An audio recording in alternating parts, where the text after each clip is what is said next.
Hai semuanya, Assalamualaikum. Masih semangat belajar fisika ya? Jangan lupa klik subscribe, like, and share yang ada di bawah video ini. Klik sekarang ya, jangan lupa. Di video kali ini kita akan belajar tentang jarak dan perpindahan, kecepatan dan kelajuan, dan yang terakhir yaitu percepatan. Nah, sekarang kita akan mempelajari jarak. Apa itu jarak? Coba perhatikan gambar berikut. Seorang anak berjalan ke kanan 5 meter, kemudian kembali ke kiri 3 meter. Maka jaraknya adalah 5 ditambah 3 sama dengan 8. Jadi jarak adalah panjang lintasan yang ditempuh. Selanjutnya yaitu perpindahan. Dari gambar sebelumnya, seorang anak berjalan ke kanan dari titik A ke titik B, kemudian ke kiri ke titik C. Jadi perpindahannya itu adalah dari posisi awal ke posisi akhir. Maka perpindahannya 5 dikurangi 3 sama dengan 2. Sehingga perpindahan adalah perubahan posisi dari posisi awal ke posisi akhir suatu benda. Selanjutnya coba kita kerjakan contoh soal berikut ini. Seekor serangga berjalan menuju titik A, kemudian ke titik B, kemudian ke titik C. Dari gambar tersebut, berapakah jarak dan perpindahannya?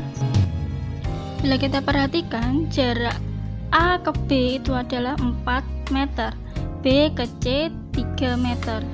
A, B, C membentuk sudut siku-siku di B, sehingga jaraknya adalah S sama dengan AB ditambah BC sama dengan 4 ditambah 3 sama dengan 7.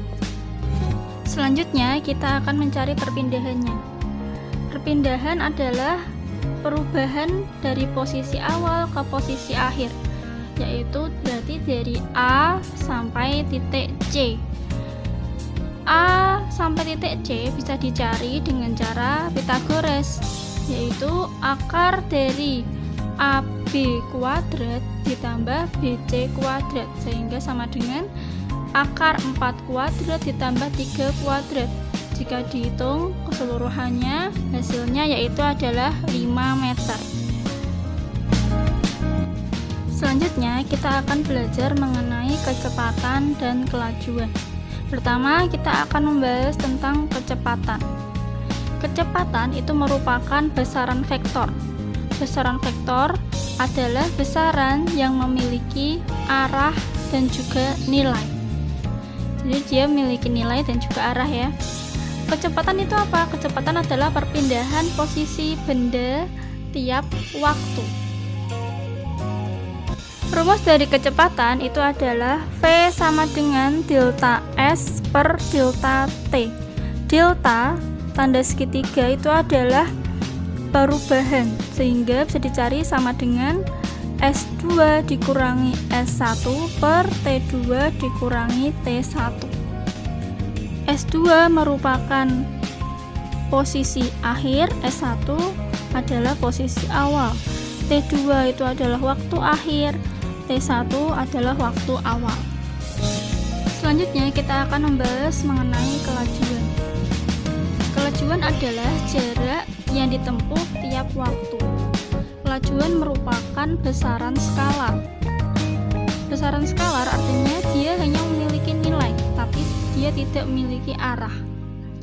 Rumus dari kelajuan berbeda dengan rumus kecepatan.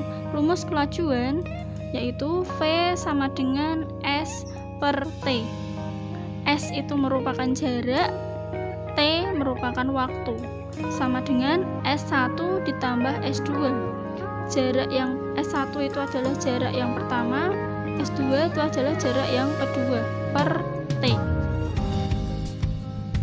S besaran Takaran S yaitu jarak satuannya meter, delta S perpindahan satuannya meter, T waktu satuannya sekon, Weber itu adalah kecepatan satuannya meter per sekon, V kelajuan satuannya juga meter per sekon. Untuk kecepatan dan kelajuan menggunakan V kecil ya. Selanjutnya kita mengerjakan contoh soal. Masih ingat video sebelumnya di contoh soal jarak dan perpindahan ya? Ada seekor semut dari titik A menuju ke arah timur laut ke titik B. Kemudian dari titik B ke arah tenggara sampai di titik C. Jika semut berjalan dalam waktu 3 sekon, berapa kecepatan dan kelajuannya? Kecepatan bisa dicari dari Weber sama dengan delta S per delta T. Perpindahan per waktu.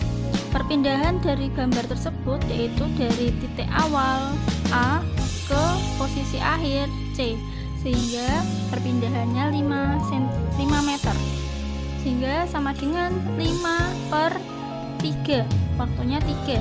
5 per 3 sama dengan 1,67 ke arah tenggara. Sedangkan kelajuan bisa dicari dari V sama dengan S per T, jarak per waktu. Jarak dari gambar tersebut adalah dari A ke B, B ke C, sehingga nilainya adalah 7. 7 per 3 sama dengan 2,3 meter per sekon. Selanjutnya kita akan membahas mengenai percepatan. Percepatan yaitu kecepatan suatu benda tiap waktu. Dapat dirumuskan A sama dengan delta V per delta T, di mana delta V itu adalah kecepatan rata-rata satuannya meter per sekon, delta T yaitu perubahan waktu satuannya sekon, dan A yaitu percepatan satuannya meter per sekon kuadrat. Selanjutnya kita coba kerjakan contoh soal berikut ini. Sebuah mobil memiliki kecepatan rata-rata 72 km per jam. Berapa percepatannya dalam waktu 2 menit? Pertama-tama kita harus mengubah kecepatan rata-rata dulu dari kilometer per jam menjadi meter per sekon. Dengan cara 72 km per jam yaitu sama dengan 72 dikali 1000 per 3600 sama dengan 20 meter per sekon. 1000 dari kilometer ke meter, sedangkan 3600 yaitu dari jam ke sekon. Selanjutnya kita mengubah dulu dari waktu 2 menit menjadi sekon. Caranya yaitu delta T sama dengan 2 menit sama dengan 2 dikali 60, karena 1 menit sama dengan 60 sekon, sehingga hasilnya yaitu sama dengan 120 sekon. Setelah semua satuan sudah sesuai, maka kita bisa menentukan percepatannya. Percepatan bisa dicari dari A sama dengan delta V per delta T, yaitu sama dengan 20 per 120, sehingga hasilnya percepatannya yaitu 1 per 6 meter per sekon kuadrat. Selanjutnya silahkan kalian kerjakan soal berikut. Soal dikerjakan di buku tulis kalian ya. Kemudian kalian kirim tugasnya sesuai petunjuk yang ada di aplikasi tugas terstruktur. Selamat mengerjakan.